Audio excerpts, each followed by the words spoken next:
উচ্চতৰ মাধ্যমিক বিদ্যালয়ৰ সহকাৰী শিক্ষয়িত্ৰী। মই 10ম শ্ৰেণীত বিজ্ঞান আৰু গণিত বিষয়টো পঢ়াওঁ।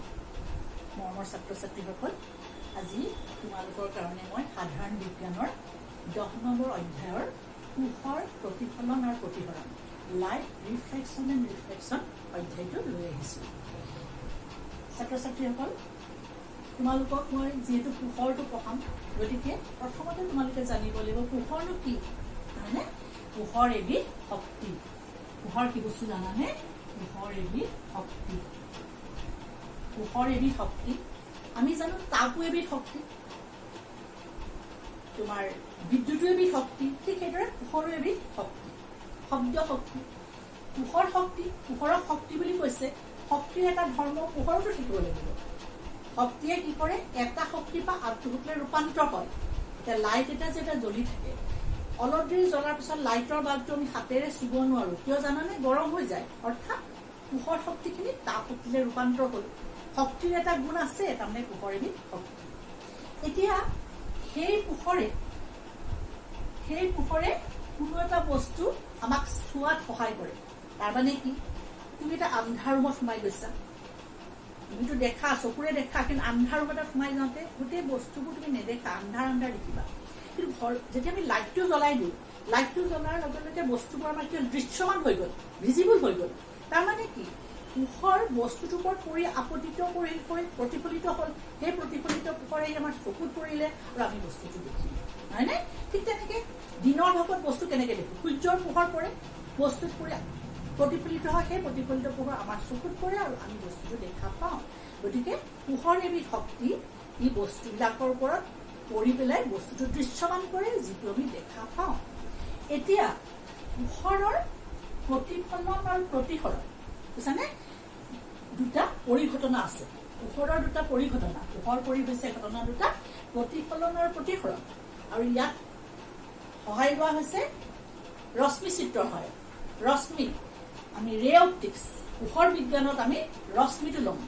সেইটো কেলে কৈ দিছো মই, চোৱা, ৰশ্মি হয়। এতিয়া পোহৰ যে ৰশ্মি সৰলৰৈখিক পথত গতি কৰে, ৰশ্মি আকাৰত যায়, আমি সেইটোৰ সহায় লৈ পেলাই পঢ়িম প্ৰতিফলন আৰু প্ৰতিসৰণ। এতিয়া ৰশ্মিৰ কথা মই কেলে কৈছো, কাৰণ পোহৰৰ আৰু দুটা ধৰ্ম আছে যে তৰংগ হিচাপেও যাব পাৰে, বোলে পোহৰে কণিকা হিচাপেও যাব পাৰে।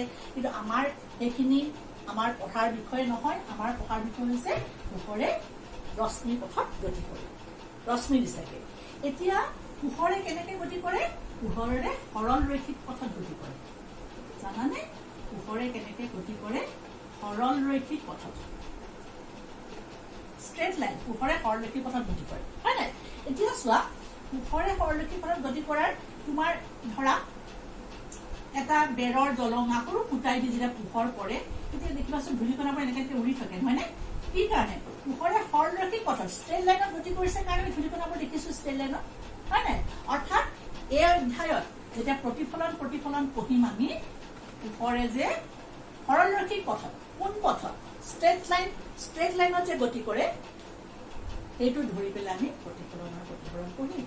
মই তোমালোকক প্ৰথমতে পোহৰৰ প্ৰথমটো পৰিঘটনা প্ৰতিফলনৰে আৰম্ভ কৰিছো। প্ৰতিফলন বা ৰিফ্লেকশ্যন।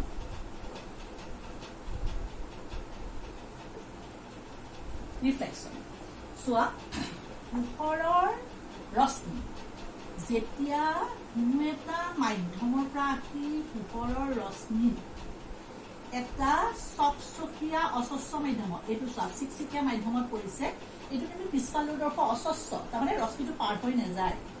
পৰি পোহৰটো যদি আকৌ আগৰ মাধ্যমলৈ বাউন্স হৈ গলে, বাউন্সটো গম পাইছা নহয়? বল এটা মাটিত মাৰি দিবা, বাউন্স হৈ ওপৰলৈ উঠি যায়, নহয় নে?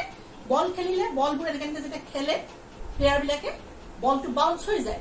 ঠিক তেনেকে পোহৰৰ ৰশ্মি যেতিয়া সৰলৰৈখিক পথত গতি কৰি পেলাই এটা চকচকীয়া মাধ্যমত পৰে, তেতিয়া ৰশ্মিটো পুনৰাই আগৰ মাধ্যমলৈ উভতি যায়। এই ঘটনাটোৱে হৈছে তোমাৰ প্ৰতিফলন।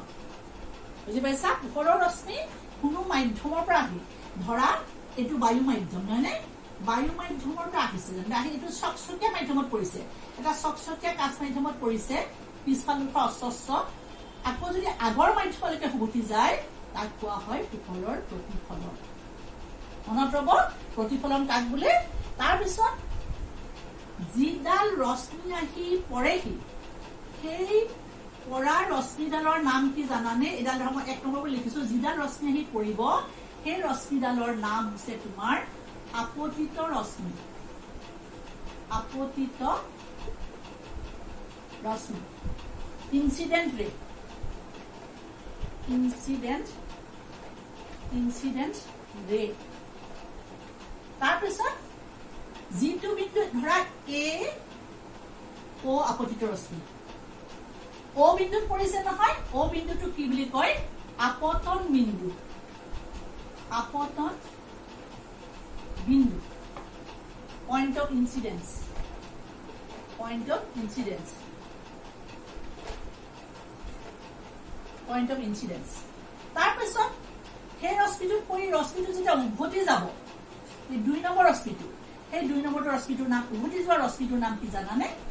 প্ৰতিফলিত ৰশ্মি। প্ৰতিফলিত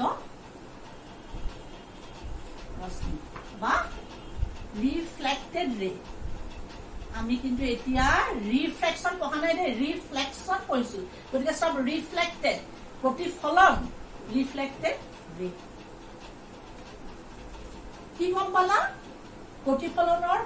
প্ৰতিফলনৰ সংজ্ঞাটো কাক বোলে? পোহৰৰ ৰশ্মি কোনো মাধ্যমৰ পৰা আহি এটা চকচকীয়া মাধ্যমত পৰি পুনৰ আগৰ মাধ্যমলৈ উভতি যোৱা পৰিফলনটোৰ নামেই হৈছে প্ৰতিফলন। যিটো ৰশ্মি আহি পৰেহি চকচকীয়া মাধ্যমত সেই ৰশ্মিটোৰ নাম আপতিত ৰশ্মি বা ইনসিডেন্ট ৰে। যিটো বিন্দুত পৰেহি সেই বিন্দুটোৰ নাম আপতন বিন্দু বা পইণ্ট অফ ইনসিডেন্স। আৰু যিটো ৰশ্মি উভতি যায় তাৰ নাম প্ৰতিফলিত ৰশ্মি বা ৰিফ্লেক্টেড ৰে। আৰু আপতন বিন্দু যদি তুমি এডাল লম্ব টানা, এডাল হৈছে অবিলম্ব বা লম্ব, পাৰ্পেণ্ডিকুলাৰ, ও এন ধৰা পাৰ্পেণ্ডিকুলাৰ বা এন ও লম্ব, এডাল লম্ব টানিছা, পাৰ্পেণ্ডিকুলাৰ ডাল টানিছা, পাৰ্পেণ্ডিকুলাৰ,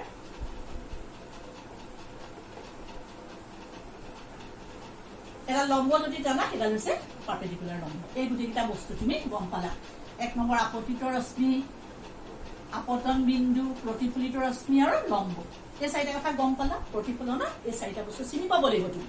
কোনটো আপতিত ৰশ্মি যিটো আহি পৰেহি, কোনটো আপতন বিন্দু য'ত পৰেহি, কোনডাল লম্ব, আপতন বিন্দু লগা লম্বডাল লম্ব, আৰু যিটো উভতি যায় সেইটো হৈছে প্ৰতিফলিত ৰশ্মি।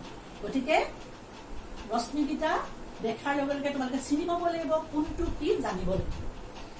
এইখিনি জনাৰ পিছত প্ৰতিফলনৰ সংজ্ঞাটো গম পালা। সংজ্ঞাটো জনাৰ পিছত প্ৰতিফলনৰ 2টা সূত্ৰ আছে। প্ৰতিফলনৰ 2টা সূত্ৰ আছে। সূত্ৰকেইটা কি জানানে?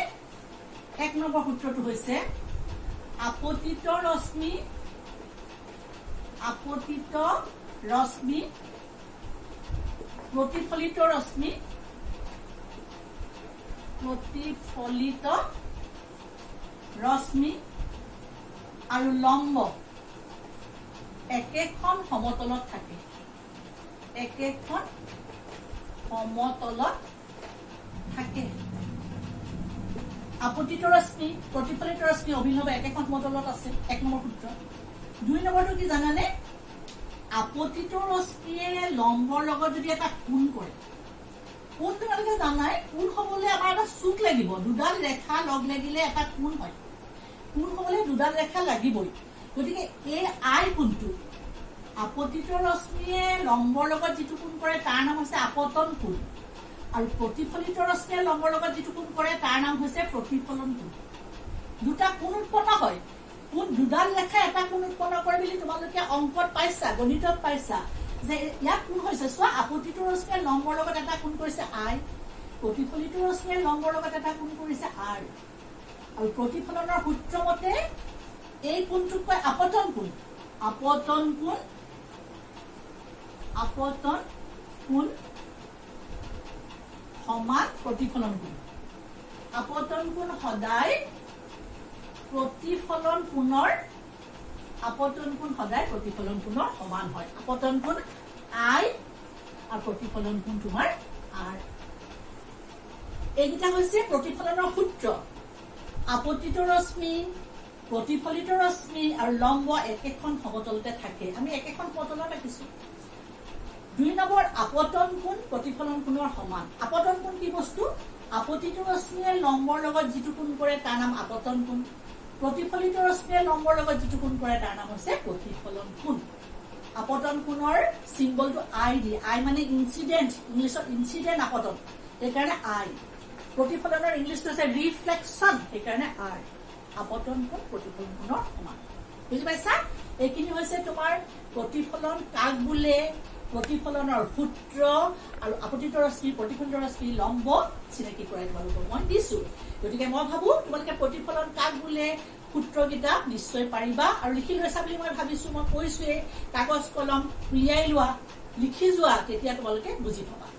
এইটো হল প্ৰতিফলনৰ সূত্ৰ কাক বোলে জানো। এতিয়া চোৱা, প্ৰতিফলন হব লাগিব না? প্ৰতিফলন ক'ত হয় মনত ৰাখিবা। প্ৰতিফলনৰ ডিভাইচ বা প্ৰতিফলনৰ মাধ্যম, প্ৰতিফলন ক'ত হয়? দাপোনত হয়। প্ৰতিফলন ক'ত হয় জানানে? দাপোনত হয়। দাপোন বা মিৰৰত হয়। দাপোন প্ৰতিফলন ক'ত হয়? দাপোন বা মিৰৰ, আইনা, হয়নে? দাপোনত হয়। এতিয়া তোমালোকে আমাৰ ঘৰত অনবৰতে এখন দাপোন দেখি থাকা, যিখনত তোমালোকে মুখখন চোৱা। গা ধুই আহিলা, ড্ৰেছ কৰিলা, স্কুল যাবলৈ, আইনাখনত মুখখন চালা, দাপোনত। আমি এতিয়া ওলাই আহিছো, আমিও চাইছো এখন দাপোন। সেই দাপোনখন কেনেকুৱা বাৰু? পৃষ্ঠখন সমতল, সমান, পৃষ্ঠখন সমান, চাবাচোন। সেইকাৰণে সেই দাপোনখনৰ নাম কি জানানে? সমতল। সেই দাপোনখনৰ নাম সমতল। তাৰপিছত তোমালোকেতো গাড়ীত গৈছা, গাড়ীৰ যেতিয়া আগত লাইট দুটা থাকে, তাতো এখন দাপোন থাকে। গাড়ীৰ চাইডত ৰেয়াৰ ভিউ চাবলৈ, নহয় নে? ৰেয়াৰ ভিউ চাবৰ কাৰণে তোমাৰ এখন দাপোন থাকে। সেই দাপোন বিলাক কিন্তু এনেকে চুই চাবাচোন, সেইবিলাক সমতল নহয়, সমান নহয়। সেইবিলাক কেনেকুৱা? সেইবিলাক হৈছে গোলাকাৰ। গোলাকাৰ সেইবিলাক কেনেকুৱা? গোলাকাৰ। গোলাকাৰ মানে গোলাকাৰৰ দুটা নাম আছে। এখনৰ নাম হৈছে উত্তল আৰু এখনৰ নাম হৈছে তোমাৰ অৱতল। গতিকে উত্তল অৱতল মই পিছত গোলাকাৰ পঢ়ালে বুজাই দিম। মুঠতে এইটো জানি লোৱা, দাপোন ক'ত? দাপোন 2 প্ৰকাৰৰ, সমতল দাপোন, গোলাকাৰ দাপোন। দাপোনত প্ৰতিফলন হয়। দাপোন 2 প্ৰকাৰৰ, সমতল দাপোন আৰু গোলাকাৰ দাপোন। যিবিলাক দাপোনৰ পৃষ্ঠখন সমান তাক কয় সমতল। যিবিলাক দাপোনৰ পৃষ্ঠখন গোলাকাৰ, ঘূৰণীয়া নহয় কিন্তু গোলাকাৰ, গোলকৰ আকাৰ, সেইবিলাকক কয় গোলাকাৰ। গোলাকাৰ দাপোন 2 প্ৰকাৰৰ, মই পিছত এনেও কম, তথাপিও কৈছো উত্তল আৰু অৱতল। আমি প্ৰথমতে সমতল দাপোনত কেনেকে প্ৰতিফলন সৃষ্টি হয় চাই লওঁ। ঘৰত যিখন দাপোন তোমালোকে চোৱা, এতিয়া ধৰা তুমি ঘৰত এখন দাপোন যেনিবা, এইখন তুমি এতিয়া ঘৰত দাপোন এখন আঁকি দিছো মই ঘৰত। এইখিনিতে তুমি থিয় হৈ আছা, নাই নে? এইখিনি মই তোমাক আঁকিলো, ক্লাছ কেছটো আঁকি দিছো তোমাক। ধৰা তুমি AB, তোমাৰ হাইটটো AB, ইমান চাপৰ তুমি নোহোৱা, তথাপিও মই চিত্ৰত সৰু বুজাইছো। এয়া AB, এখন দাপোন, দাপোনখন ধৰি ললা M ডেছ, এখন সমতল দাপোন। এই প্লেনখন সমান। তেতিয়া এই AB তোমাৰ প্ৰতিবিম্ব এটা এইফালে হব। তোমাৰ প্ৰতিবিম্ব এটা তুমি দেখিবা। মই ফুটফুটকে কিয় আঁকিছো জানানে? একে অঁকা নাই, কিন্তু সমান আঁকিব লাগিব দেই, একদম সমান আঁকিব লাগিব, সমান। তোমাৰ প্ৰতিবিম্বটো দাপোনৰ পাছফালে হয়। দাপোনৰ পাছফালে, দাপোনৰ সন্মুখত নহয়, দাপোনৰ পাছফালে হয়। এই যে অস্বচ্ছ আছে, অপেক আছে, তাৰ পাছফালে হৈছে। এইটো হৈছে প্ৰতিবিম্ব। প্ৰতিবিম্ব মানে কি জানানে? ইয়াত যেতিয়া পোহৰ পৰি দাপোনত, তোমাৰ যেতিয়া তোমাৰ পৰা যেতিয়া পোহৰ পৰিব দাপোনত, মানে পোহৰ যেতিয়া দাপোনে তোমাৰ ওপৰত পৰা পোহৰ যেতিয়া দাপোনে প্ৰতিফলিত কৰিব, প্ৰতিফলিত কৰিলে এক বা ততোধিক প্ৰতিফলিত ৰশ্মিয়ে যিটো বিন্দু লগ লাগে সেয়া হৈছে প্ৰতিবিম্ব। প্ৰতিবিম্ব কেনেকে গঠন হয়? প্ৰতিফলিত ৰশ্মিয়ে প্ৰতিবিম্ব গঠন কৰে। প্ৰতিবিম্ব গঠন কৰিবলৈ প্ৰতিফলিত ৰশ্মিয়ে কটাকটি কৰিব লাগিব। সেই যে প্ৰতিফলন আঁকিছিলো, প্ৰতিফলিত ৰশ্মি এডালে নহব, 2 বা 3 ডালে যেতিয়া কটাকটি কৰে তেতিয়া প্ৰতিবিম্ব হব। যদি প্ৰকৃততে কটাকটি কৰে সৎ প্ৰতিবিম্ব, আৰু যদি প্ৰকৃততে নকৰে তাক কয় অসৎ প্ৰতিবিম্ব। প্ৰতিবিম্ব দুটা জানানে? প্ৰতিবিম্ব তোমাৰ প্ৰতিবিম্ব দুটা, সৎ আৰু অসৎ। জানানে? সৎ মানে হৈছে তোমাৰ ৰিয়েল, আৰু অসৎটো কি বস্তু? ভাৰ্চুৱেল। ইংলিছত কয় ভাৰ্চুৱেল। সৎ আৰু অসৎ। সৎ মানে প্ৰতিফলিত ৰশ্মিয়ে প্ৰকৃততে কটাকটি কৰিলে সৎ, আৰু যদি প্ৰকৃততে নকৰে তাক কয় অসৎ। সৎ প্ৰতিবিম্ব পৰ্দাত পেলাব পাৰি, অসৎ প্ৰতিবিম্ব পৰ্দাত পেলাব নোৱাৰি। প্ৰতিবিম্ব কথা কেলে কলো ইয়াত আমি কব লাগিব। এতিয়া সমতল লাবণে যে প্ৰতিবিম্ব গঠন কৰিলে সি কেইটামান ধৰ্ম মানি চলে। এক নম্বৰতে কি জানানে? যে তুমি লক্ষ্য বস্তুৰ যিমান ওচৰত থাকা প্ৰতিবিম্ব সিমান ওচৰতে থাকিব। তুমি যদি ধৰা 5 চেণ্টিমিটাৰ আঁতৰত আছা, তোমাৰ প্ৰতিবিম্ব 5 চেণ্টিমিটাৰ আঁতৰতে হ'ব।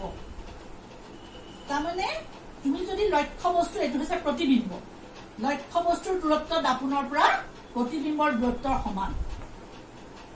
তোমাৰ সমতল দাপোনৰ ক্ষেত্ৰত আমি এতিয়া কি পঢ়িছো? সমতল দাপোন হয়নে? সমতল পঢ়িছো আমি।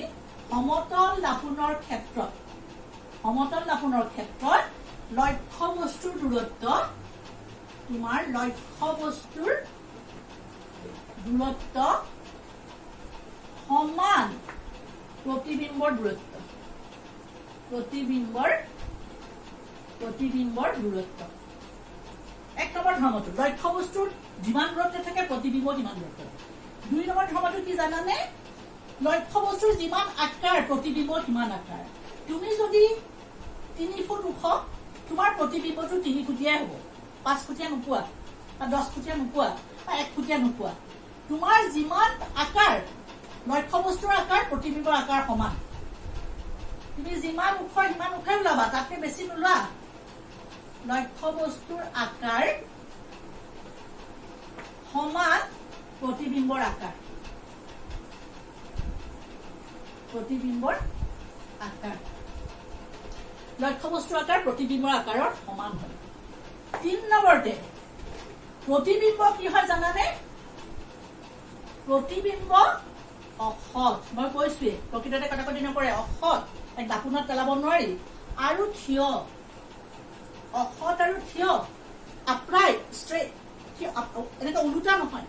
তুমি মানুহ হয় নাই, বা যিকোনো বস্তু দাপোন এখনত চাইছে, নিজকে যদি উল্টা দেখে তুমি মানিবা জানো সেইটো মোৰ প্ৰতিবিম্ব নহয়, উল্টা নহয় নহয়? গতিকে সমতল দাপোনে সদায় থিয় প্ৰতিবিম্ব পচন্দ কৰে। সেইকাৰণে আমি সমতল দাপোন চাই আহোঁ। সমতল দাপোনে সদায় থিয় প্ৰতিবিম্ব কৰে। অসৎ আৰু থিয় প্ৰকৃততে কটাকটি নকৰে, এই পৰ্দাত পেলাব নোৱাৰি। অসৎ প্ৰতিবিম্ব অসৎ আৰু থিয়, আপৰাইট, ওপৰেও। এইটো 3 নম্বৰ ধৰ্ম। 4 নম্বৰ কি জানানে? দাপোনত চাবাচোন, তুমি কাপোৰ কানি পিন্ধি সোঁফালটো বাওঁফাল লিখিবা, বাওঁফালটো সোঁফাল লিখিবা। সোঁফালটো বাওঁফাল, বাওঁফালটো সোঁফাল লিখে। তাৰমানে তাক কি বুলি কয় জানানে? পাৰ্শ্বীয় বিলোমন। তাক কয় পাৰ্শ্বীয় বিলোমন বা লেটাৰেল ইনভাৰ্সন। মই ইংলিছ শব্দ এটা লিখা নাই, ইংলিছ মিডিয়ামৰ ল'ৰা ছোৱালী বহুত আছে, মই মেইনলি অসমীয়া মিডিয়ামৰ কাৰণে কৰিছো। গতিকে মই কৈছো পাৰ্শ্ব বিলোমন বা লেটাৰেল ইনভাৰ্সন ঘটে। বাওঁফালটো সোঁফাল, সোঁফালটো বাওঁফাল।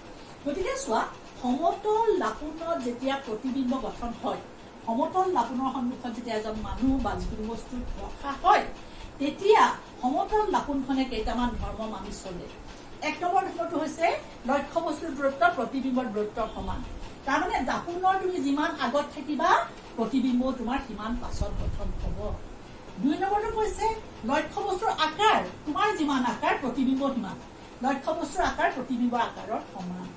3 নম্বৰতে কৈছে প্ৰতিবিম্বটো অসৎ, প্ৰকৃততে কটাকটি নকৰে। ইয়াত পৰ্দাত এইটো প্ৰতিবিম্ব পেলাব নোৱাৰি। আমাৰ আইনাত যেতিয়া মুখখন চাওঁ, সেই প্ৰতিবিম্বটো কিন্তু তুমি পৰ্দাত পেলাব নোৱাৰা। বুজি পাইছা? গতিকে সেইটো হৈছে অসৎ আৰু থিয়। মানুহজন থিয়কে থাকিলে থিয় প্ৰতিবিম্ব উলিয়াব, উল্টাকে নহয় কিন্তু থিয়। তাৰপিছত কৈছে প্ৰতিবিম্বৰ পাৰ্শ্ব বিলোমন ঘটে। পাৰ্শ্ব বিলোমন শব্দটো কি জানানে? সোঁফালটো বাওঁফাল লিখে, বাওঁফালটো সোঁফাল লিখে, তাকে কয় পাৰ্শ্ব বিলোমন। এইকেইটাই হৈছে তোমাৰ সমতল দাপোনত গঠন হোৱা প্ৰতিবিম্বৰ ধৰ্ম। বুজি পাইছা? এইকেইটা হৈছে সমতল দাপোনৰ কাৰণে। এতিয়া মই তোমালোকক সমতল দাপোন হৈ যোৱাৰ পিছত গোলাকাৰ দাপোন পঢ়াম।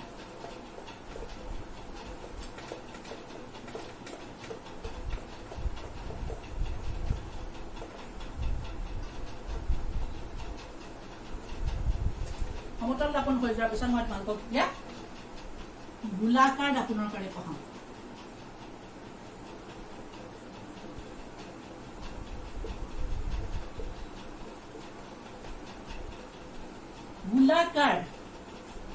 গোলাকাৰ দাপোন বা ইংলিছত কয় স্ফেৰিকেল মিৰৰ, নট স্ফিয়াৰ, স্ফেৰিকেল মিৰৰ। গোলাকাৰ স্ফেৰিকেল মিৰৰ, চোৱা স্ফিয়াৰ, এইটো এটা স্ফিয়াৰ। এই গোটেইটোৱে দাপোন কৰে নেকি? এই গোটেই গোলকটোৱে নকৰে। গোলাকাৰ দাপোন হৈছে এটা গোলকৰ অংশ বিশেষ, কোনো এটা অংশ। এইটো এটা যেনিবা তোমাৰ গোলক আছিলে দেই, এইটো এটা গোলক আছে, তাৰ এটা সৰু অংশ মই ললো, এইটো ললো, এইখিনিতে ললো, এইখিনিতে ললো। গোলকটো এইখিনি আমি নালাগে, আমাক গোলকটো বা এইখিনি কাটি ললো, হয়নে? তাৰপাছত পাছফালটো আমি কি কৰিলো, অস্বচ্ছ পদাৰ্থ মানে ৰূপৰ এটা প্ৰলেপ দিলো। ৰূপৰ কিয় প্ৰলেপ দিয়ে? ৰূপ এটা ভাল প্ৰতিফলক, বুজিছা? এতিয়া ৰূপৰ এটা প্ৰলেপ দি পেলাই এখন এখন দাপোন বনালো। এনেকুৱা দাপোন বিলাকক কয় অৱতল দাপোন। অৱতল দাপোন, গোলাকাৰ কিন্তু অৱতল। চোৱা মোৰ হাতখন, এইটো যেনিবা গোল, মই যদি এইফালে প্ৰতিফলন হয়, পিছফালে যদি অস্বচ্ছ থাকে, বেকুৰা অংশটোৰ ভিতৰ ফালে যদি প্ৰতিফলন হয়, সেইখনক কয় অৱতল দাপোন। ইয়াৰ অকল ভিতৰ ফালো নাই ন, উঠঙা অঞ্চলটো আছে নহয়। যদি গোলাকাৰ দাপোনৰ উঠঙা অঞ্চলটো লয়, এইফালে তোমাৰ অস্বচ্ছ কৰিলে, এইফালে যদি প্ৰতিফলন হয়, এইটো চাইডত যদি প্ৰতিফলন হয়, ইয়াৰ যেনেকে ভিতৰৰ চাইডত প্ৰতিফলন হৈছে, ভিতৰৰ চাইডত, ইয়াত যদি উঠঙা অঞ্চলত যদি প্ৰতিফলন হয়, পোহৰ পৰে, তেনেকুৱা বিলাকক কয় উত্তল দাপোন। তোমালোকৰ ঘৰত চামুচ হেতা আছে নহয়নে? চামুচ বিলাক চাবাচোন, চামুচবোৰ এনেকুৱা ভাজ খোৱা, চামুচৰ ভিতৰ ফালটো অৱতল দাপোন, বাহিৰৰ উঠঙা অঞ্চলটো উত্তল দাপোন। হেতাৰো তেনেকুৱা, হাতখনে প্ৰমাণ, হাতখনৰ ভিতৰ ফালে অৱতল দাপোন, ইয়াত যদি পোহৰ পৰি প্ৰতিফলিত হয় অৱতল দাপোন, আৰু উঠঙা অংশত যদি হয় সেইখন হৈছে উত্তল দাপোন। বুজি পাইছা?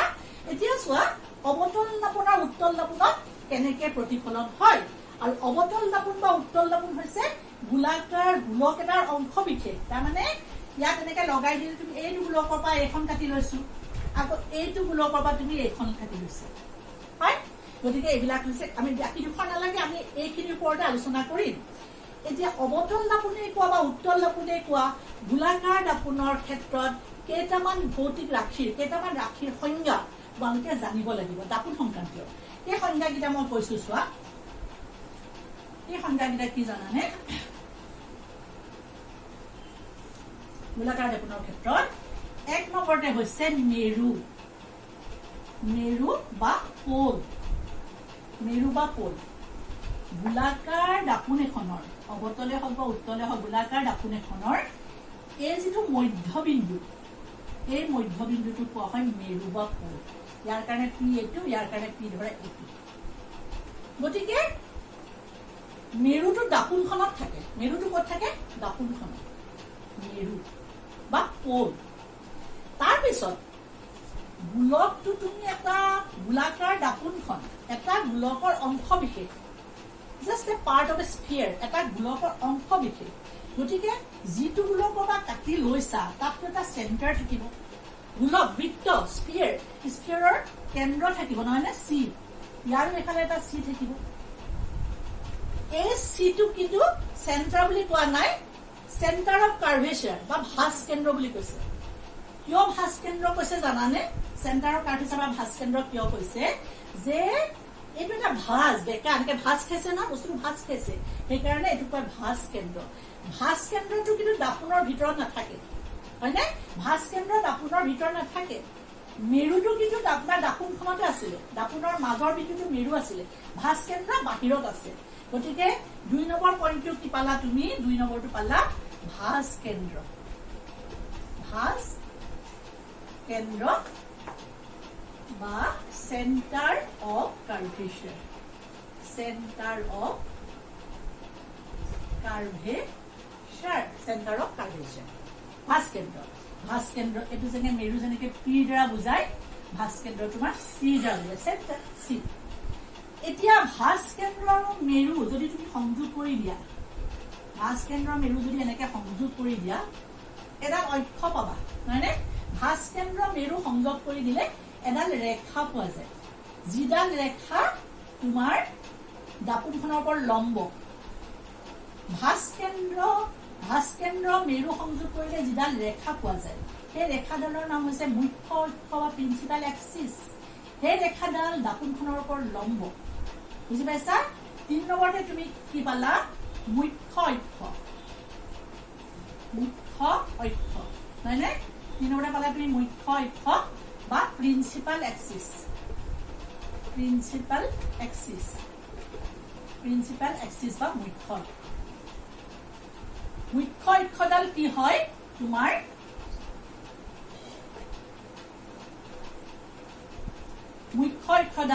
দাপোনখনৰ ওপৰত লম্ব, প্ৰিন্সিপাল এক্সিছ।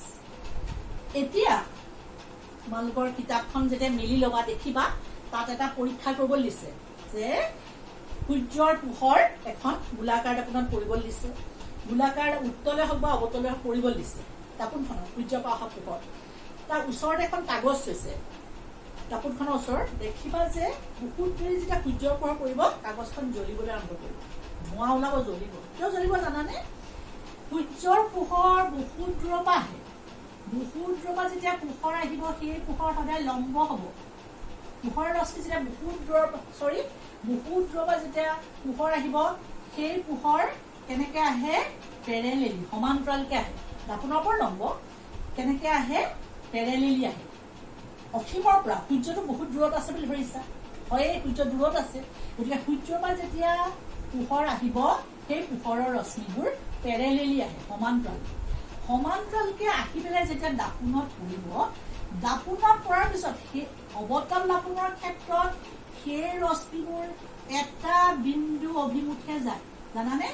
এটা বিন্দুত কেন্দ্ৰীভূত হয়, সেই ৰশ্মিবোৰ এটা বিন্দুত কেন্দ্ৰীভূত হয়। গোটেই পোহৰৰ ৰশ্মিবোৰ এটা বিন্দুত কেন্দ্ৰীভূত হল নহয়, সেইকাৰণে কাগজখন জ্বলি গল। তাত কাগজখন থৈছিলে, যিটো বিন্দুত কেন্দ্ৰীভূত হয় সেই বিন্দুটোৰ আকৌ নাম দিছে তোমাৰ ফোকাছ বা নাভি, ফোকাছ বা নাভি বিন্দু বুলি নাম দিছে। সেইটো বিন্দুৰ নাম দিছে তোমাৰ ফোকাছ বা নাভি বিন্দু। ইয়াৰ ক্ষেত্ৰত কি হৈছে?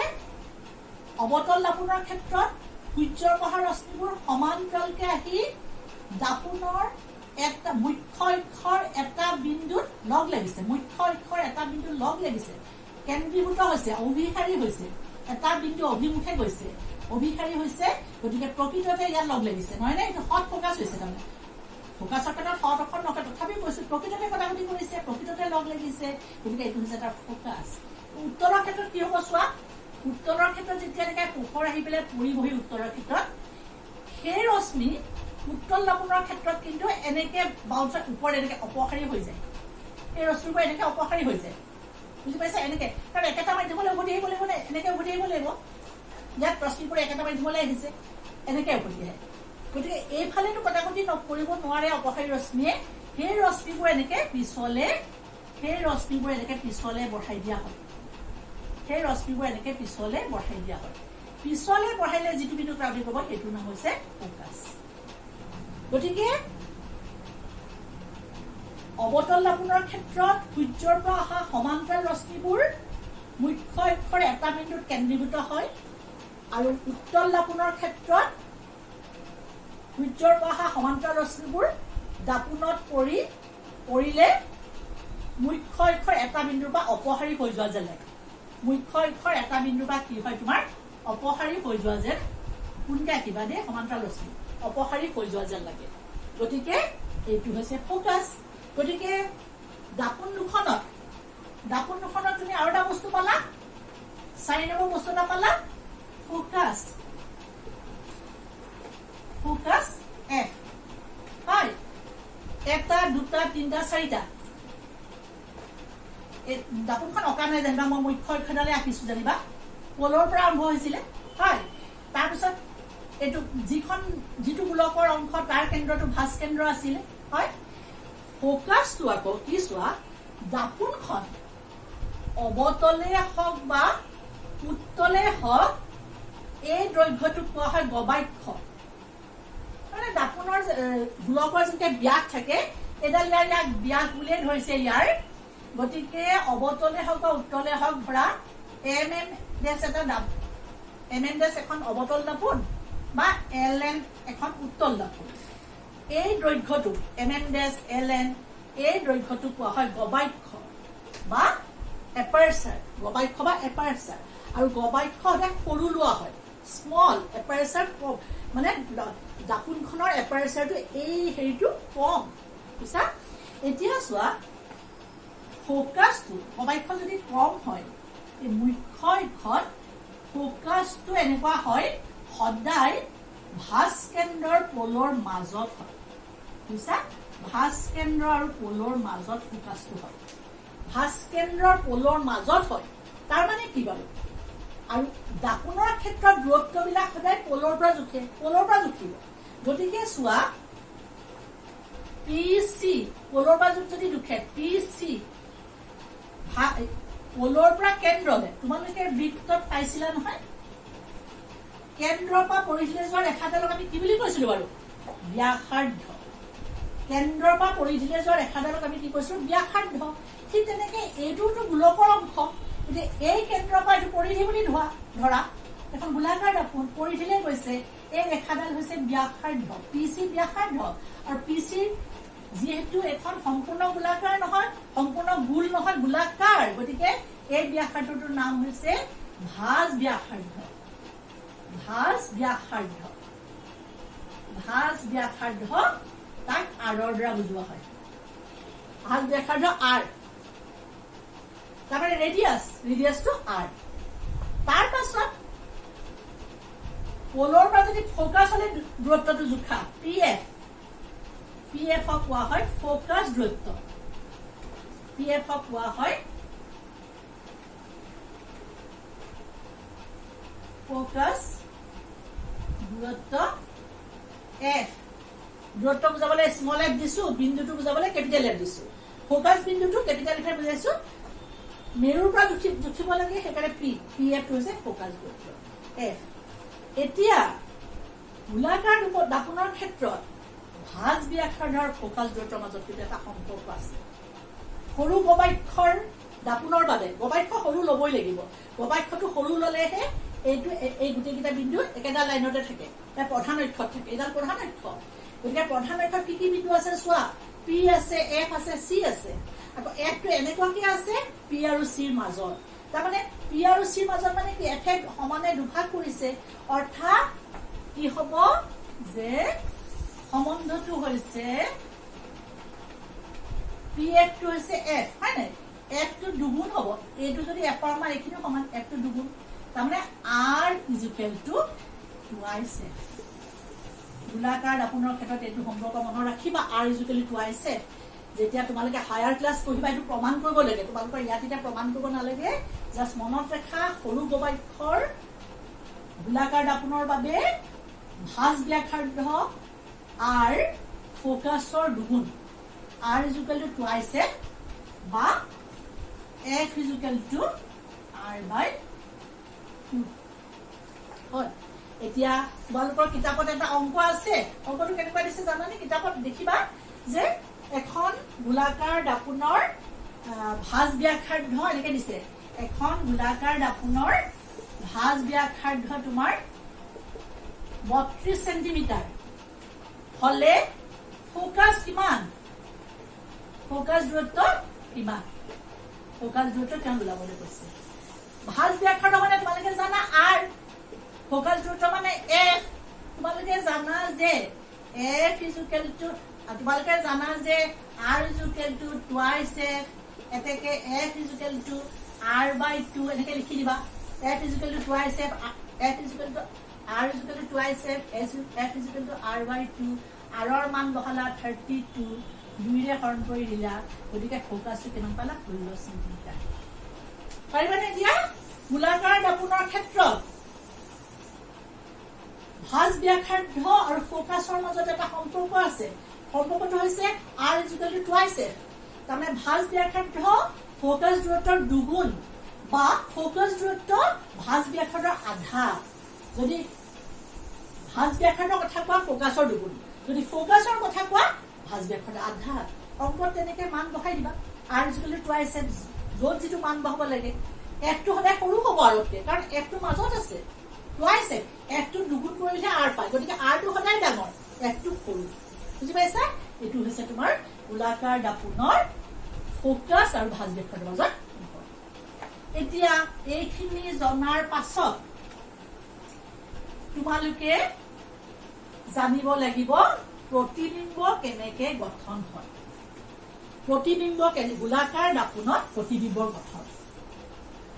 গোলাকাৰ দাপোনত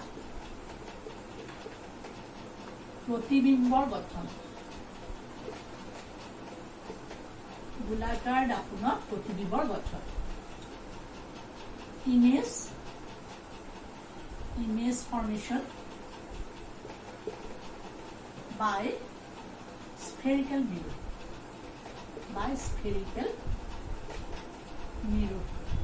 Image formation by spherical mirror. গোলাকাৰ দাপোনত প্ৰতিবিম্বৰ গঠন। গোলাকাৰ দাপোনত প্ৰতিবিম্ব গঠন কৰিবৰ কাৰণে মই তোমালোকক প্ৰথমতে অৱতল দাপোনখনকে লৈছো। আমি অৱতলৰ পৰা আৰম্ভ কৰো। এতিয়া চোৱা, অৱতল দাপোনত লক্ষ্য বস্তু যেতিয়া প্ৰতিবিম্বৰ গঠনৰ কথা কৈছে, প্ৰথম তোমালোকে প্ৰতিবিম্ব জানিব লাগিব, নহয়নে? প্ৰতিবিম্বটো তোমালোকে জানিব লাগিব। প্ৰতিবিম্ব বা ইমেজ।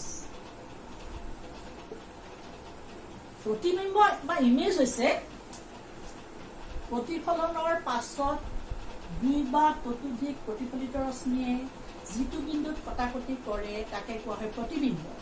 প্ৰতিবিম্ব দুই প্ৰকাৰৰ, সৎ বা ৰিয়েল। এটা হৈছে অসৎ বা ভাৰ্চুৱেল। প্ৰতিবিম্ব দুই প্ৰকাৰৰ, সৎ বা ৰিয়েল, অসৎ বা ভাৰ্চুৱেল।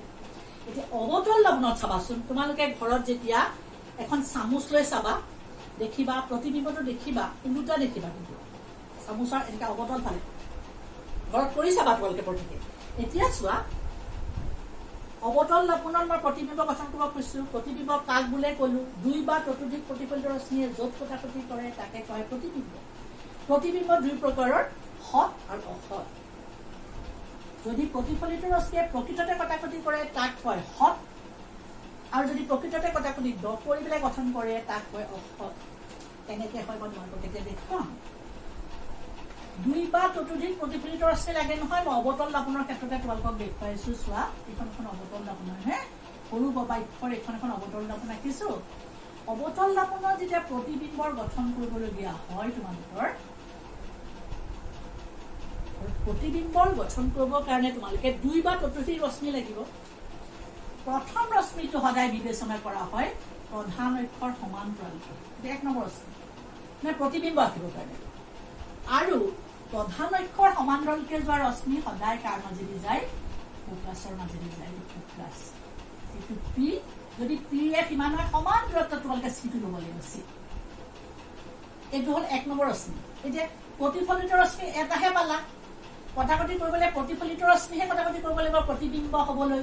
প্ৰতিবিম্ব হবলৈ টু ফৰ্ম ইমেজ আমাক লাগিব ৰিফ্লেক্টেড ৰে, নট ইনচিডেন্ট ৰে। গতিকে প্ৰতিফলিত ৰশ্মি এটাহে পালা, দুই বা ততোধিক লাগিব। গতিকে আৰু এটা ৰশ্মি তুমি কনচিডাৰ কৰিব লাগিব। মই অৱতল দাপোনতে দেখুৱাই আছো, আৰু এটা ৰশ্মি কনচিডাৰ কৰিব পাৰা তুমি। যদি পি এফ চি, আনটো ৰশ্মি যদি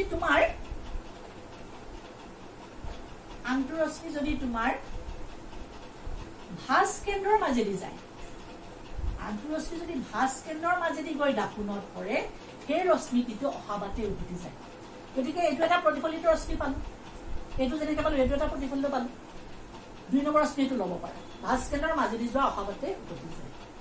কাৰণ চোৱা, গোলকৰ চেণ্টাৰ মাজেদি যোৱা ৰেখাবোৰ একেবাৰে যায় নাই, হয়নে? অহা বাটে উভতি যায়।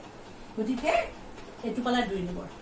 তিন নম্বৰ ৰশ্মি বিবেচনা কৰিব পাৰা, যদি ফোকাছৰ মাজেদি যায়, ৰশ্মি এটা যদি ফোকাছৰ মাজেদি যায় সি কিন্তু প্ৰধান অক্ষৰ সমান্তৰালকে ওলাই আহে এইটো প্ৰতিফলিত ৰশ্মি গতিকে এই তিনিটা ৰশ্মি তোমালোকে ল'ব পাৰা হয়নে যে প্ৰতিবিম্ব গঠন কৰিবলৈ তিনিটা ৰশ্মি লাগে হয় তিনিটা বুলি নহয় দুই বা ততোধিক এতিয়া কোনকেইটা ৰশ্মি ল'ব পৰা এক নম্বৰতে যিবিলাক ৰশ্মি প্ৰধান অক্ষৰ সমান্তৰালকে আহে সেইবিলাক ফোকাছৰ মাজেদি যায় যিবিলাক আপতিত ৰশ্মি ভাঁজ কেন্দ্ৰৰ মাজেদি যায় অহাবাতে উভতি যায় এইটো এটা প্ৰতিফলিত ৰশ্মি আকৌ যিবিলাক আপতিত ৰশ্মি ফোকাছৰ মাজেদি যায় সিহঁতে কিন্তু প্ৰধান অক্ষৰ সমান্তৰালকে ওলাই যায় আমি এই তিনিটাৰ ভিতৰত যিকোনো দুটা লৈ পেলাই কেনেকে প্ৰতিবিম্ব গঠন হয় গোলাকাৰ দাপোনত দেখুৱাম এতিয়া চোৱা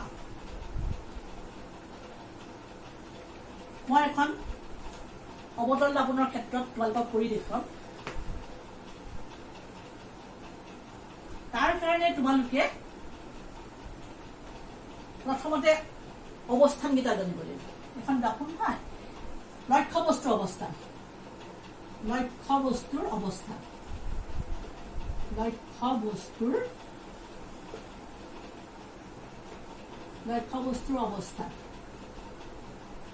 তাৰপিছত পজিশন অফ অবজেক্ট তাৰপিছত জানিব লাগিব প্ৰতিবিম্বৰ অৱস্থান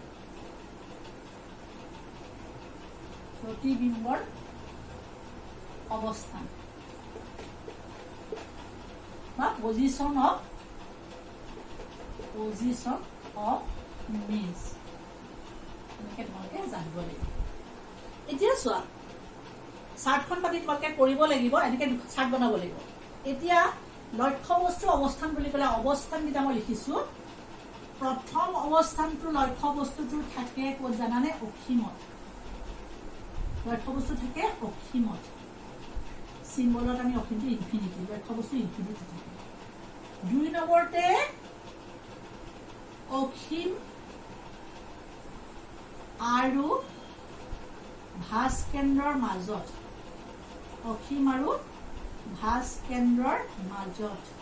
হয় 3 নম্বৰটো হৈছে ভাঁজ কেন্দ্ৰত 4 নম্বৰটো হৈছে তোমাৰ ভাঁজ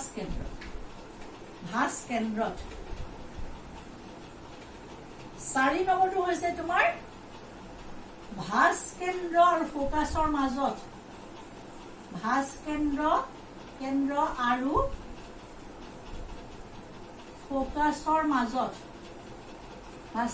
ফোকাছৰ মাজত আমি প্ৰতিবিম্ব অৱস্থান পিছত লিখিম এইকেইটা লিখি লওঁ আগতে 5 নম্বৰটো আকৌ চোৱা তোমাৰ ক'ত ভাঁজ কেন্দ্ৰ আৰু ফোকাছৰ মাজত হ'ল না 5 নম্বৰটো ফোকাছত 6 নম্বৰটো আকৌ ফোকাছ আৰু মেৰুৰ মাজত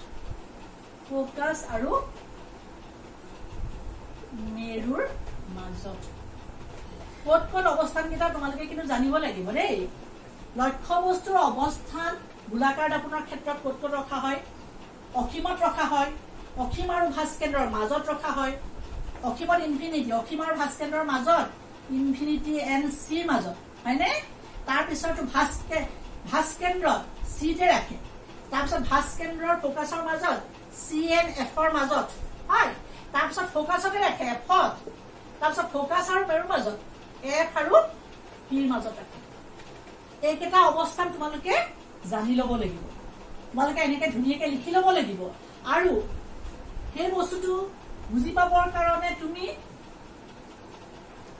এখন দাপোনৰ মুখ্য অক্ষডাল ল'লা জানিবা আমি অৱতলৰ ক্ষেত্ৰত কৈছো না মুখ্য অক্ষৰ অৱস্থানকেইটা চোৱা এইটো মেৰু নহয়নে অসীমত এটা লক্ষ্য বস্তু আছে 1 নম্বৰ অৱস্থান অসীম হয় 2 নম্বৰ অৱস্থান কৈছে অসীম আৰু ভাঁজ কেন্দ্ৰৰ মাজত এইটো ধৰা ভাঁজ কেন্দ্ৰ এইটো অসীমত আছে নাই 2 নম্বৰটো এইখিনি অসীম আৰু ভাঁজ কেন্দ্ৰৰ মাজত 3 নম্বৰটো তোমাৰ ভাঁজ কেন্দ্ৰতে হয় 4 নম্বৰটো কৈছে ভাঁজ কেন্দ্ৰৰ ফোকাছৰ মাজত 5 নম্বৰটো কৈছে ফোকাছতে 6 নম্বৰটো কৈছে ফোকাছ আৰু মেৰুৰ মাজত এইকেইটা অৱস্থা অসীমত অসীম আৰু ভাঁজ কেন্দ্ৰৰ মাজত ভাঁজ কেন্দ্ৰ ফোকাছৰ মাজত ফ'কাছত, এইটো ফ'কাছত, ফ'কাছ আৰু মেৰুৰ মাজত 6 নম্বৰ 6টা অৱস্থা।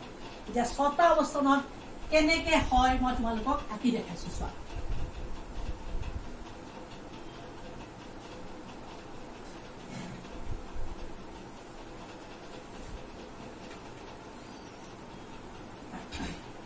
প্ৰথমতে মই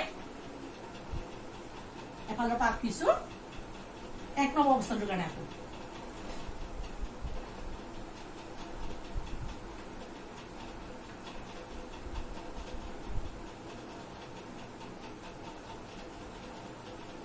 এনেকুৱাকে আঁকিবা তুমি, চি নহয় পি চিৰ মাজত এফটো দিবলৈ যত্ন কৰিবা, হয়, পি চিৰ মাজত।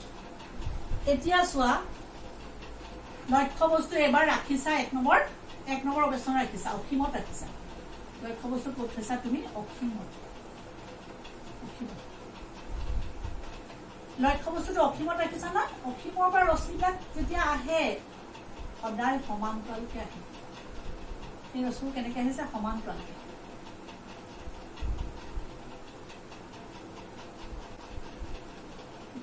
সমান্তৰাল ৰশ্মি দুডাল লৈ ললো, দুডাল সমান্তৰাল ৰশ্মি লৈ ললো।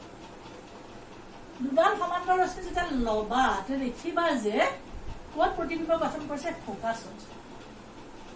যে এডাল দুডালমান ৰশ্মি লাগিব। এডাল ধৰা, এডাল ধৰিছো মই, অসীমৰ পৰা অহা 1 নম্বৰ ৰশ্মি, এইটো 2 নম্বৰ ৰশ্মি। দুইডালে প্ৰতিফলনৰ পিছত ক'ত লাগিলে? চোৱা, ফ'কাছত লাগিলে। প্ৰতিবিম্ব যিটো বিন্দুত কটাকটি কৰে সেয়া প্ৰতিবিম্ব। গতিকে লক্ষ্য বস্তু যেতিয়া অসীমত, আমাৰ প্ৰতিবিম্ব ক'ত হয়? ফ'কাছত। হয়, অবজেক্ট ও যদি তোমাৰ অসীমত, ইমেজ ক'ত হ'ল তোমাৰ? ফ'কাছত। লক্ষ্য বস্তু অসীমত থাকিলে প্ৰতিবিম্বটো ক'ত হয়? ফ'কাছত। 1 নম্বৰ গ'ল। 2 নম্বৰ এতিয়া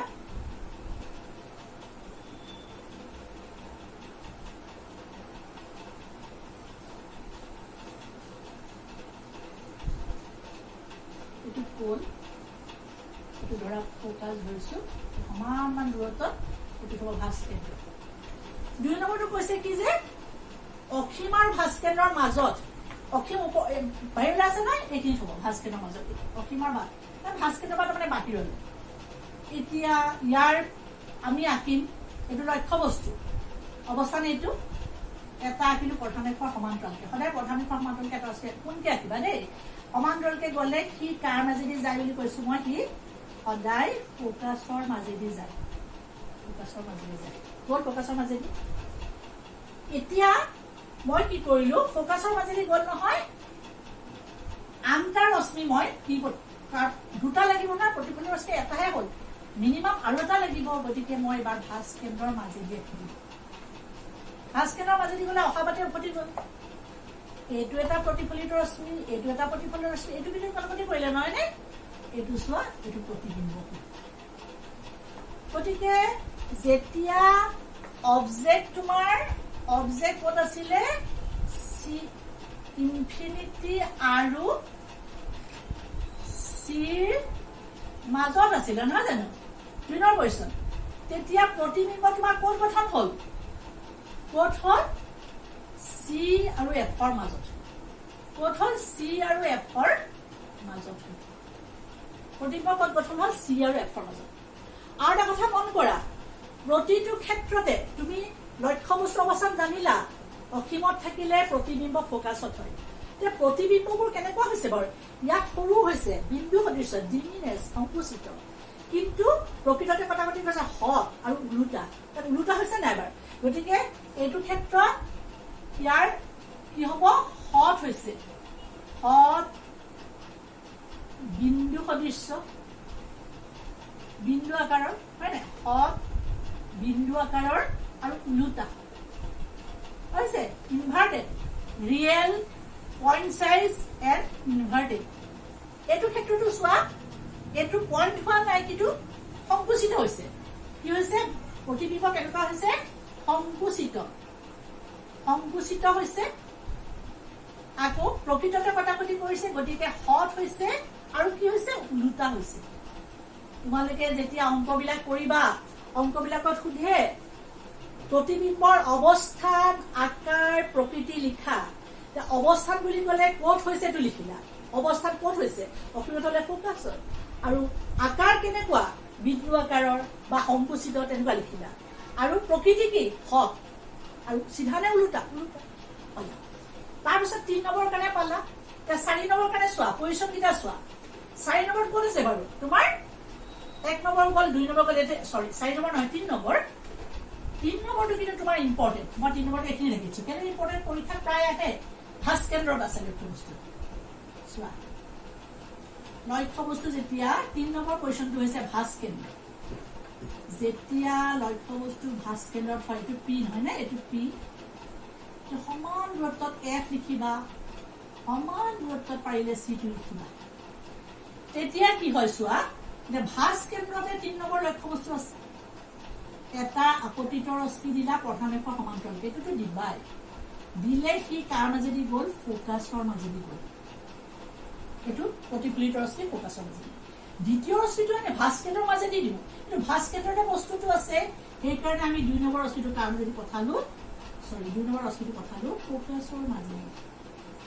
ফোকাছৰ মাজেদি পঠালে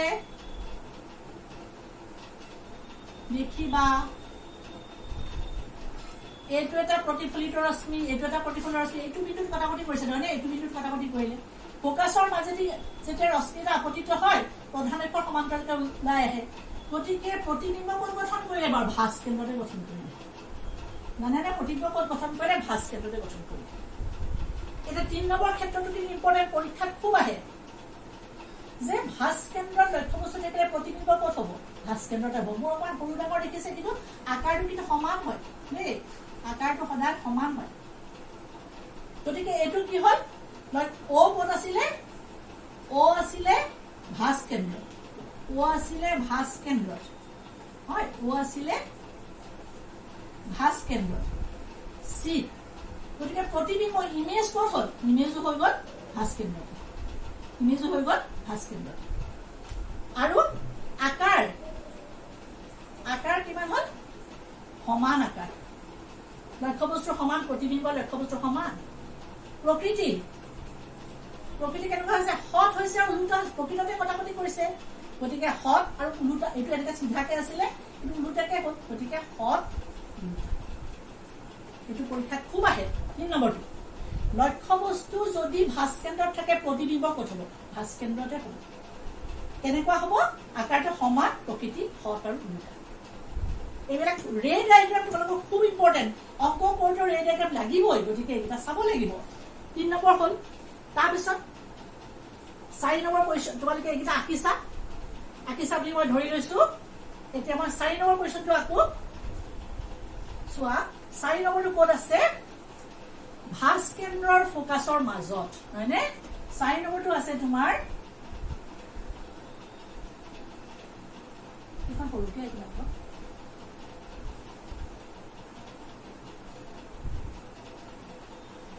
বৰ্ডত আকৌ দেখা দি কৈছে তোমালোকে পুনাই ধুনীয়াকে আঁকিবা এফ এইটো চি ভাস কেন্দ্ৰৰ ফোকাছৰ মাজত এবাৰ লক্ষ্য বস্তু ইয়াত আছে কুৱেশ্যনটো জানিব লাগিব 3 নম্বৰ গ'লে 4 নম্বৰ কুৱেশ্যন ভাস কেন্দ্ৰৰ ফোকাছৰ মাজত আঁকিলা এই ৰশ্মিটো ক'লে গ'ল চোন প্ৰধান ৰেখাৰ সমান্তৰালকে আপতিত হ'লে সদায় ফোকাছৰ মাজেদিয়ে যায় হয় ফোকাছৰ মাজেদিয়ে আহিব দ্বিতীয় ৰশ্মিটো তোমাৰ ভাস কেন্দ্ৰৰ মাজেদি পঠাই দিয়ে ভাস কেন্দ্ৰৰ মাজেদি যেতিয়া আপতিত হ'ব অহাবাতে উলটি আহিব ৰশ্মিটো এনেকে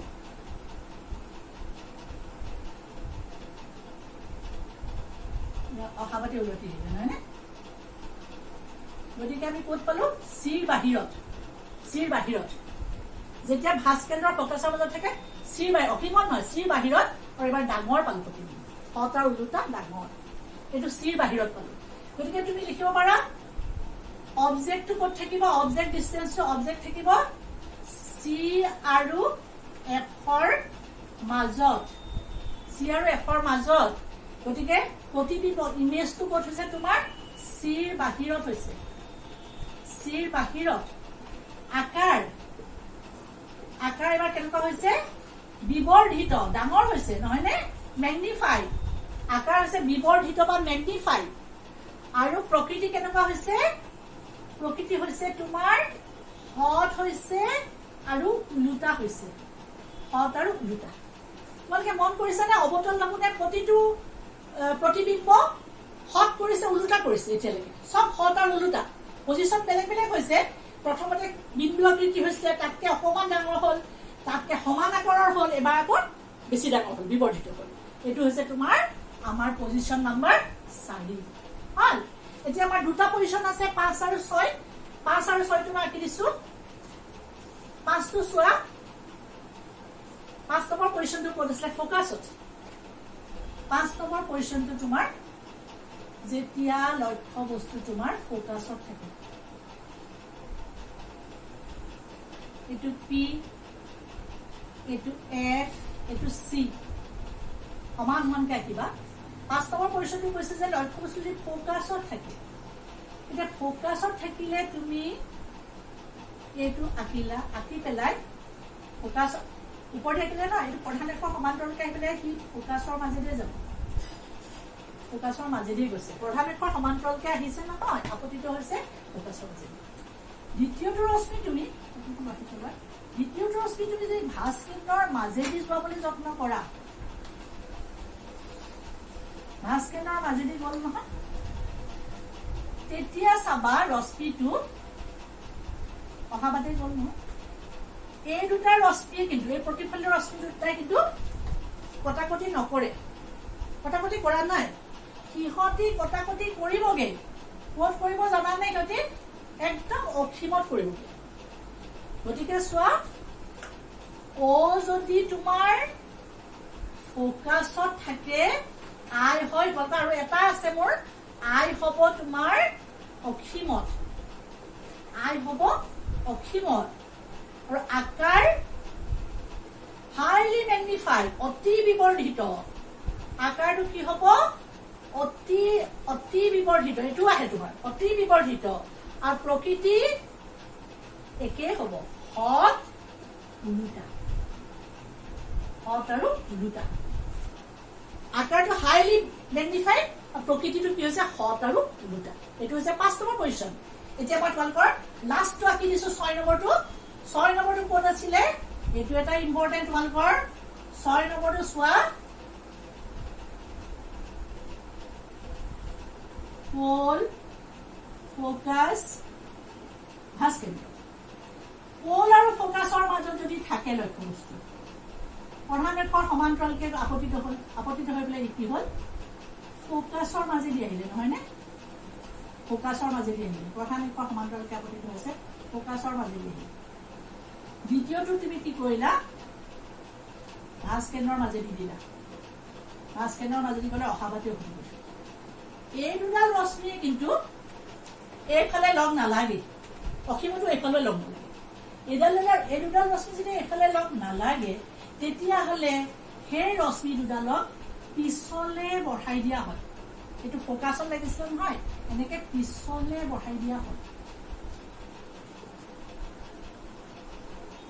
সেই প্ৰতিবিম্বটো কিন্তু দাপোনখনৰ পিছফালে হয় আৰু কি হৈছে অহত এই প্ৰকৃততে কটাকটি কৰা নাই মিলাই দিছো এইবোৰ প্ৰকৃততে কটাকটি কৰা নাই এইটো চোৱা প্ৰতিবিম্ব অখত আৰু থিয় হৈছে এটাই অবতল নামনে এটাই অখত প্ৰতিবিম্ব কৰে ক'ত কৰে যেতিয়া লক্ষ্য বস্তুৰ অৱস্থান ও হয়নে অৱস্থানটো মই ওৰ দ্বাৰা বুজাইছো ও মানে অবজেক্ট ডিষ্টেন্স যেতিয়া তোমাৰ ক'ত থাকে ফোকাস আৰু পোলৰ মাজত ফোকাস আৰু পোলৰ মাজত থাকিলে প্ৰতিবিম্বৰ অৱস্থান ক'ত হয় জানানে দাপোনৰ পাছফালে আৰু আকাৰ তোমাৰ আকাৰ হয় বিবৰ্ধিত ডাঙৰ হৈছে নহয় নে ম্যাগনিফাইড আৰু প্ৰকৃতি এবাৰ প্ৰকৃতিটো উলুটা হ'ল সৎ নহয়, কিন্তু এবাৰ প্ৰকৃতিত অসৎ। অসৎ হ'ল আৰু কি হ'ল, ই থিয় হ'ল, আপৰাইট হ'ল। অসৎ আৰু থিয়, আপৰাইট, ভাৰ্চুৱেল এণ্ড ইৰেক্ট। বুজি পাইছা? গতিকে গোলাকাৰ দাপোনৰ এই 6টা অৱস্থান তোমালোকে চিত্ৰ আঁকি আঁকি বুজি ল'বা। বহীত আঁকিবা, পৰীক্ষাত আঁকিবলৈ আহে, আৰু অংক কৰোঁতে বিশেষকে দৰকাৰ হয়। ইয়াৰ পিছত মই দুটামান অংক কৰি দিম, ফৰ্মুলা দিম, তেতিয়া তোমালোকে গম পাবা। মই ইয়াৰ পিছৰটো ভিডিঅ'ত তোমালোকক মই ফৰ্মুলাটো দিম আৰু অংক কেনেকে কৰিব লাগে দুটামান কৰাই দিম। তাৰপিছত প্ৰতিহৰণ আৰম্ভ কৰিম। আশা কৰোঁ তোমালোকে এইখিনি বুজি পাইছা। প্ৰতিটো অৱস্থান মন দিবা। ইনফিনিটি আৰু ভাস্কেন্দ্ৰৰ মাজত, ভাস্কেন্দ্ৰ ফকাছৰ মাজত, ফকাছ আৰু মেৰুৰ মাজত। তেতিয়া প্ৰতিবিম্বৰ অৱস্থাত ক'ত হ'ব? অসীমত হলে ফকাছত হয়, অসীম আৰু ভাস্কেন্দ্ৰৰ মাজত হলে ক'ত হয়? ভাস্কেন্দ্ৰ ফকাছৰ মাজত হয়। ভাস্কেন্দ্ৰত হলে ভাস্কেন্দ্ৰতে হয় প্ৰতিবিম্ব, আৰু ভাস্কেন্দ্ৰ ফকাছৰ মাজত হলে চিৰ বাহিৰত হয়। ফকাছত হলে অসীমত হয়, ফকাছ আৰু মেৰুৰ মাজত হলে দাপোনৰ পিছফালে হয়। আৰু সেইটোৱে হৈছে একমাত্ৰ অসৎ থিয় প্ৰতিবিম্ব। অৱতল গোলাকাৰ দাপোনে চব প্ৰতিবিম্ব সৎ আৰু ওলোটা কৰে। এটাই অসৎৰ থিয় কৰে, যিটো লক্ষ্যবস্তু অৱস্থাত ফকাছ আৰু মেৰুৰ মাজত থাকে। গতিকে মই এইখিনিলৈকে কলো। পিছৰটো ভিডিঅ'ত মই অংকখিনি আৰু প্ৰতিহৰণখিনি বুজাবলৈ মই তোমালোকক যত্ন কৰিম।